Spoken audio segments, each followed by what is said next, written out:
મિત્રો, આજનો સંજેલી તાલુકો ભારતની આઝાદી પહેલાં સંજેલી રાજાઓનું રજવાડું હતું. જ્યાં મિત્રો, સંજેલી ભારતની દેશી રિયાસતોમાંથી એક છે. જ્યારે ભારત દેશ અંગ્રેજોના શાસન હેઠળ હતો ત્યારે સંજેલી રાજ્યમાં અનેક રાજાઓ દ્વારા શાસન કરવામાં આવ્યું હતું. મિત્રો, તેમના શાસનકાળ દરમિયાન બાંધવામાં આવેલી ઇમારતો આજે પણ સંજેલીમાં જોવા મળે છે, જે જોઈ આપણને સંજેલી રજવાડાના ઇતિહાસ જાણવાની ઈચ્છાઓ જાગે છે. જેથી આજના વિડીયોમાં આપણે સંજેલી રજવાડાનો ઇતિહાસ જાણીશું. મિત્રો, જ્યારે ભારત દેશ અંગ્રેજોના શાસનમાંથી આઝાદ થયો ત્યારે ભારતનું વિભાજન થયું, જેમાં ભારતના ભૂતપૂર્વ મૂળ રાજ્યોને નવા રચાયેલા ભારત અને પાકિસ્તાન ગમે તે એક સાથે જોડાવાનો વિકલ્પ આપવામાં આવ્યો હતો.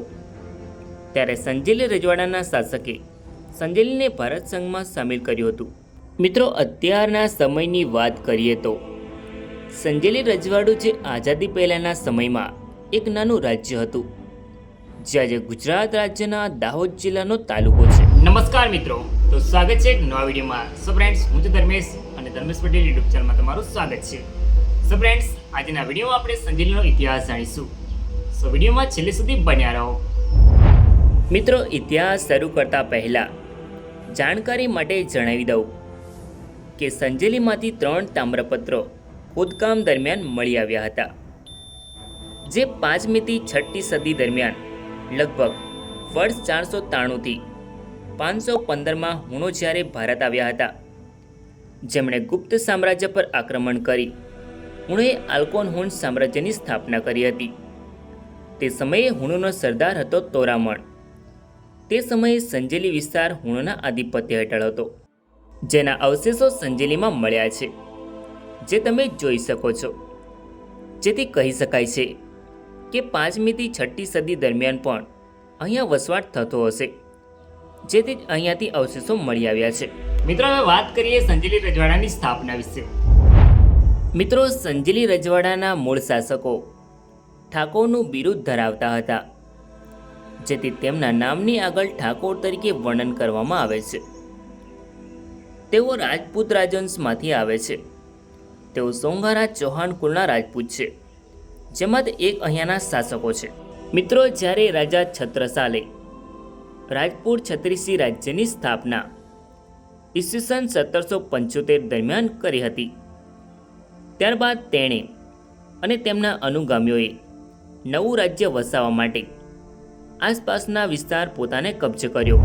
મિત્રો, તે સમયે દક્ષિણમાં દેવગઢ બારિયા રાજ્ય, ઉત્તરમાં સંત રાજ્ય અને પશ્ચિમમાં લુણાવાડા રાજ્ય હતું.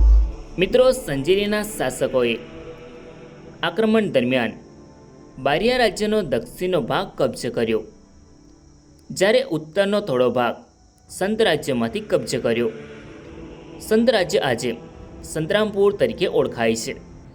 મિત્રો, વર્ષ 1804માં બારિયા રાજ્યના મૂળ શાસક રાજા જસવંતસિંહજી, જે બારિયાના 11મા રાજા હતા, તેઓએ સંજેલીના ઠાકોરને લગભગ 12 ગામો પોતાની સત્તા હેઠળ રાખવા અને બારિયાથી સંપૂર્ણપણે સ્વતંત્ર રાખવાની મંજૂરી આપવા સહમત થયા.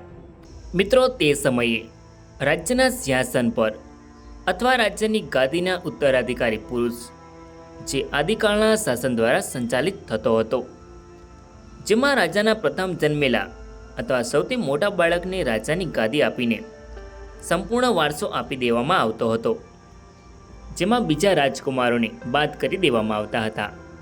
જેમાં સંજેલી રજવાડામાં વર્ષ 1950માં વર્ગ પ્રથા બંધ કરવામાં આવી. તે પહેલાં સંજેલીનું રજવાડું 5મા વર્ગનું અધિકાર ક્ષેત્રે રાજ્ય હતું. મિત્રો, સંજેલીના મૂળ શાસકે રાજ્યના વહીવટનો હવાલો સંભાળ્યો હતો, જે ક્ષીણ સ્થિતિમાં પડ્યું હતું. સંજેલી રાજ્યનો ધ્વજ લંબચોરસ હતો અને તેમાં એક સફેદ ક્ષેત્ર હતું, જેમાં એલ અક્ષરના રૂપમાં 3 સ્તર હતા. તેને એવી રીતે મૂકવામાં આવ્યું હતું કે ફરકવાની સાથે સફેદ પટ્ટીઓ હોય અને લાલ અસ્તરની વચ્ચે 2 અન્ય એલ આકારના સફેદ સ્તર હોય. બાકીની જગ્યામાં ધનુષ અને તીર પણ હતું. તદુપરાંત તીરની ટોચ પર એક તાજ હતો, જેની મધ્યમાં એક છોડને 5 પાંદડાઓ સાથે 2 પગથિયાવાળા પગથિયા પર મૂકવામાં આવ્યો હતો. મિત્રો, આ છે સંજેલી રજવાડાનો નકશો. જેમાં દક્ષિણમાં બારિયા રાજ્ય, ઉત્તરમાં સંત રાજ્ય અને પશ્ચિમમાં લુણાવાડા રાજ્ય જોવા મળે છે.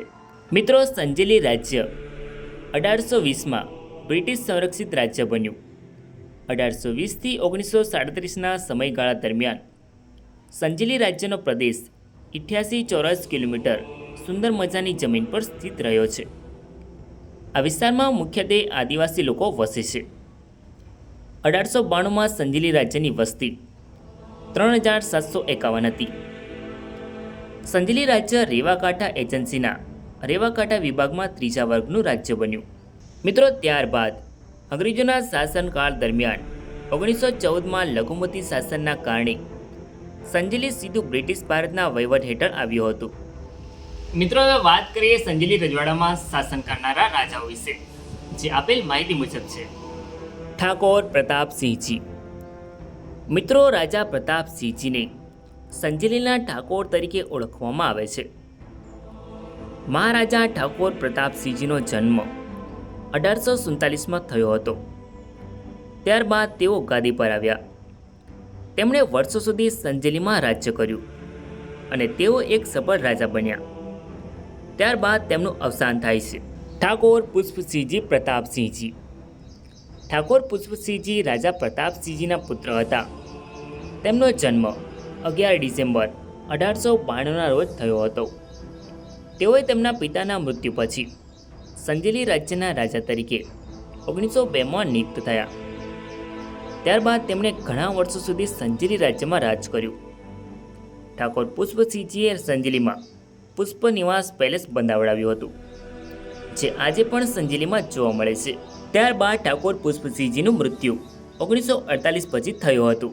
ઠાકોર નરેન્દ્રસિંહ. ઠાકોર નરેન્દ્રસિંહનો જન્મ 1923માં થયો હતો. રાજા પુષ્પસિંહ પછી ઠાકોર નરેન્દ્રસિંહ સંજેલી રાજ્યના રાજા તરીકે સંજેલીની ગાદી સંભાળી. તેમણે દેલવારાના રાજા જસવંતસિંહની પુત્રી લક્ષ્મીકુમારી સાથે લગ્ન કર્યા હતા. મિત્રો, ઠાકોર નરેન્દ્રસિંહે સંજેલી રાજ્યમાં ઘણા વર્ષો સુધી રાજ કર્યું હતું. તેમના શાસન દરમિયાન સંજેલી રજવાડાને દેશી રિયાસતોના વિલીનીકરણમાં ભારતમાં જોડવામાં આવ્યું હતું. ઠાકોર નરેન્દ્રસિંહનું મૃત્યુ 1970માં થયું હતું. ઠાકોર શ્રી માનવેન્દ્રસિંહ. ઠાકોર માનવેન્દ્રસિંહ સંજેલી રજવાડાના રાજા તરીકે નરેન્દ્રસિંહના મૃત્યુ પછી નિયુક્ત થયા. ઠાકોર માનવેન્દ્રસિંહ દિલ્હી કોલેજ ઇન્દોરમાં ભણ્યા હતા. ત્યારબાદ તેઓ ઇન્દોરમાં 24 નવેમ્બર 2006માં લાંબી માંદગી પછી મૃત્યુ પામ્યા. મિત્રો, ભારતમાં બ્રિટિશ સામ્રાજ્યના શાસન દરમિયાન સંજેલી રજવાડું પ્રસિદ્ધ રજવાડાઓમાંનું એક હતું. 19મી સદીની શરૂઆતમાં આ પ્રદેશને બ્રિટિશ વહીવટતંત્રના પરોક્ષ શાસન હેઠળ ભારતના રજવાડાઓમાંના એક તરીકે નિયુક્ત કરવામાં આવ્યું હતું. 19મી સદીની શરૂઆતમાં આ પ્રદેશને બ્રિટિશ વહીવટતંત્રના પરોક્ષ શાસન હેઠળ ભારતના રજવાડાઓમાંના એક તરીકે નિયુક્ત કરવામાં આવ્યું હતું. આ રાજ્યનો કુલ વિસ્તાર 34 ચોરસ માઇલનો હતો. આ પ્રદેશમાં વર્ષ 1931માં 8083ની વસ્તી હતી. ત્યારબાદ ભારત દેશ અંગ્રેજોના શાસનથી આઝાદ થયો, જેમાં દેશનું વિભાજન થયું, જેમાં ભારતની તમામ 565 દેશી રિયાસતોને નવા રચાયેલા ભારત સંઘ અને પાકિસ્તાન ગમે તે એકસાથે જોડાવાનો વિકલ્પ આપવામાં આવ્યો હતો. ત્યારે સંજેલી રજવાડાના રાજા ઠાકોર નરેન્દ્રસિંહના શાસનકાળ દરમિયાન સંજેલીને ભારત સંઘમાં સામેલ કર્યું હતું. તેના પછી સંજેલીને બોમ્બે રાજ્યમાં ભેળવી દેવામાં આવ્યું. જ્યારે બોમ્બેમાંથી ગુજરાત અને મહારાષ્ટ્ર અલગ થયા ત્યારે સંજેલી રાજ્ય ગુજરાત રાજ્યનો ભાગ બન્યું. સંજેલી રજવાડું આજે ગુજરાત રાજ્યના દાહોદ જિલ્લાના સંજેલી તાલુકામાં સ્થિત છે, જ્યાં આજે પણ પુષ્પ નિવાસ પેલેસ ઇતિહાસની ઝાંખી કરાવે છે. તો મિત્રો, આ હતો સંજેલી રજવાડાનો ઇતિહાસ. આઈ હોપ કે તમને સંજેલી રજવાડાનો ઇતિહાસ ગમ્યો હશે. સો વિડીયોને લાઈક કરીને કમેન્ટમાં તમારો અભિપ્રાય જરૂર લખો. અને જો ચેનલમાં નવા હોય તો આવા જ અવનવા વિડીયો જોવા માટે ચેનલને સબસ્ક્રાઈબ જરૂર કરો. ધન્યવાદ.